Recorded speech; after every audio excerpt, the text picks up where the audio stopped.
I remember the quiet, that, that suffocating, perfect comfort just before the air grew cold, right before the screen started. This is what I can tell you about the city of Ash Hughes. This is the story of the Grim Ganache. We really did call it that, the Great Avony.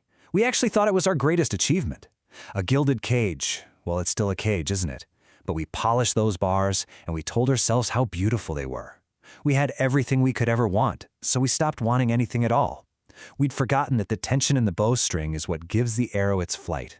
And the Grenache, well, it was a brutal, brutal reminder. Before I tell you how it all came crashing down, how it all burned, you have to understand the world we built. You need to see the diagnosis of our particular sickness, the exact nature of the cage we so lovingly built for ourselves. You see, the Great Evening, it wasn't some sudden event. No, it was a slow, creeping twilight, a kind of spiritual rot that's born from having absolute security. We made comfort our God, and in our worship, we gave it the ultimate sacrifice. We traded our shot at greatness for a hollow, predictable safety. It was the terminal illness of the soul. Our high priest, a man named Salvio Polito, he taught us to pray to the pious cow of contentment. It's a perfect phrase for it, really. We fed that cow our ambitions, our passions, every last ounce of our desire to strive for something more. And what did we get in return? Unqualified repose. A deep, soul-crushing nothing. We were completely safe, and we were already dead. So this was the bargain we struck. On one side, what we became, the last man. Just tired, so weary, trapped by this hollow logic inside our pretty cages. And on the other side, everything we abandoned. Greatness, that fire of noble passions, the ache in your muscles from striving, the raw, bloody vitality of just being truly alive. And we had the nerve to call it progress. And then, from the suffocating silence of the high mountains, our quiet decay was answered. A cure arrived that was so much more terrible than the disease. An architect of negation, the Grim Ganache. It wasn't a man. It wasn't a beast. It was more like a concept that had been given form, kind of like the old Wendigo legends, and its purpose was singular, to uncreate, to tear down every last comforting illusion that held up our city of Ash Hughes. Its first target? The high priest of our stagnation, Salvio Polito himself.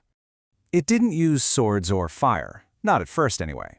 Its weapons were philosophical, which made them far sharper, far more terrifying. Against the pristine, ordered logic of Salvio, it brought two things: the logic of zero and a horror called fictional necromancy. So its first weapon was this logic of zero. It was like a jagged blade of pure reason aimed right at our hollow comfort. It felt like this sharp, cruel laughter echoing through our perfect world.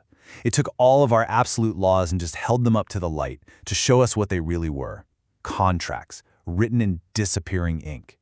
Every certainty we had was just reduced to a meaningless void. And then came its other tool, fiction necromancy. This thing just stripped away the salve of illusion that we coated our entire lives with. It was like a mirror that forced us to look at our own decay, our own rot, a visceral gut punch of an encounter with our own mortality. It was the honest currency of shattered dreams. And let me tell you, we were utterly bankrupt. With these weapons, the Ganache didn't just break our city. Oh no, it dismantled it, piece by piece. This wasn't a quick explosion. It was a surreal transformation, a slow, colorful death. The fall, it happened in stages. First, our contracts burned. The logic of Salvio Polito, it just failed. Then, all those comforting lies, they just peeled away, revealing the skull right beneath the skin. And finally, our city, it transformed into this surreal playhouse where the only script was raw, brutal, unfiltered reality. I saw it with my own eyes. The meticulously crafted logic of our world just dissolved. The straight lines of our buildings seemed to bend and weep. The proud colors of our banners, they just bled into the gutters. It was a psychological horror show, but there was this strange, terrifying beauty to the decay. For so long, all I saw was the destruction, the nihilism of it all.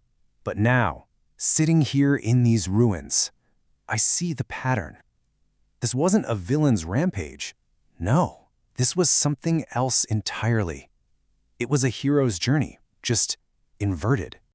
I think I understand now. The Ganash's visit? It was a gift. A terrible, destructive gift wrapped in absolute agony, but it was an essential one. It didn't come to destroy us, not really. It came to deliver a truth that we could no longer afford to ignore. All we could see was meaningless ruin, but what the Gnash actually brought was functional resistance. It wasn't burning the forest down, it was clearing out all the deadwood. Its destruction was like a bitter fertilizer for soil that had gone barren a long, long time ago. It completely shattered our moral compass. Our world used to be so simple, right? Good versus evil, safety and comfort. The Gnash replaced that with something far more demanding, an existential binary, striving versus weariness. It taught us that life wasn't about finding a safe harbor. It was about constantly maintaining the tension in the bowstring, always being ready to fire. And why? Why go through all this pain, all this ruin? It was to prepare the ground, to make it possible for something new, something stronger to finally grow from our ashes. A new kind of human, the Overman, one who could finally perform a grave dance on the ruins of our comfortable, stagnant world. So, I've told you my story, the story of Ash Hughes. But this whole thing, it's a parable.